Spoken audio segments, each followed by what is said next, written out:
Утре ќе почне најголемиот научен експеримент во историјата на човештвото. Длабоко под швајцарско-француската граница, научниците ќе ја бараат така наречената Божја честичка или првобитната материја од создавањето на универзумот.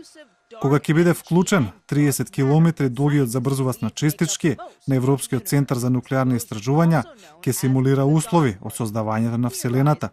Но некои научници предупредуваат дека страотната енергија на машината ќе создаде вештачка црна дупка што ќе ја проголта земјата.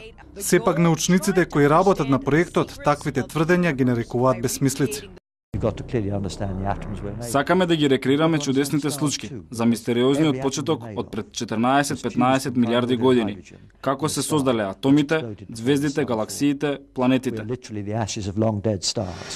Хут објаснува дека црната дупка која можеби ќе се создаде би била нестабилна, би постоела неколку милисекунди и нема да представува никаква опасност. Од друга страна, научниците велат дека и најголемите откритија секогаш биле оспорувани од скептици. Мора да разбереме од што се создадени звездите. Сакаме да знаеме како е родено нашето сонце.